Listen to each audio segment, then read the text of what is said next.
Okay, here we've got a question based on a table of x and y data. We've already had correlation on this paper, so it's not a surprise when we see we're going to be doing a regression line. But before that, we have to explain why the time taken for his journey is the response variable. Now, your teacher may have talked about dependent and independent variables, but the favoured terminology in the specification is response variable and explanatory variable. Even if you've forgotten which way round these should be, it won't bother you, because the reason comes down always to which variable is being used to explain the other. So is it more likely that we're going to be using the departure time to explain the length of the journey, or the length of the journey time to explain what time he left?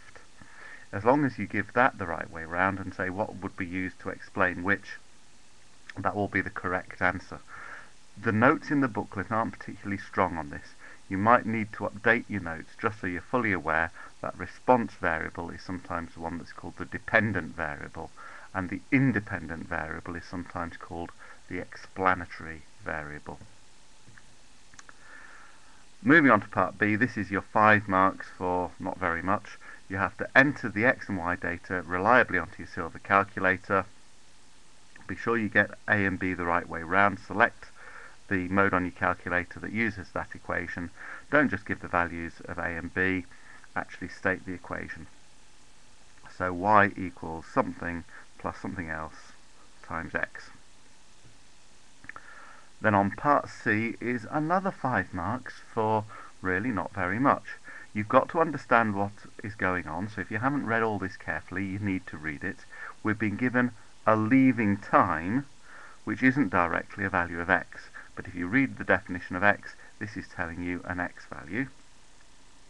Find that x value, use your equation to predict a y value, then remember what y is. Y is the length of the journey. So that will come up with, in combination with the leaving time, it will enable you to calculate the number of minutes before 9 o'clock that he arrives. If you keep your head and you understand what the situation is about, that should be 5 easy marks. Here, then we've got to estimate y when x is 85, which you can substitute into the equation. Of course, both of these substitutions of x values, if you know how to use your y hat button, you may prefer to do that for speed and reliability, but the equation will do just as well. And then in the last part, we've got to give 2 reasons why we think this is unlikely to be realistic. The statistical reason could be to do with the strength of the correlation. It could be to do with known residuals, which will give us an idea of what kind of size of errors to expect. Or it could be because extrapolation is going on. Those are all valid statistical reasons to doubt an estimate. You need to select which of those is most applicable in this case. But for the reason based on the context of this question, you have to go back to the fact that this is to do with leaving time and journey time. And you need to use your common sense knowledge of how leaving time and journey time might be related to explain why an estimate based on x equaling 85 in this case might not be particularly reliable.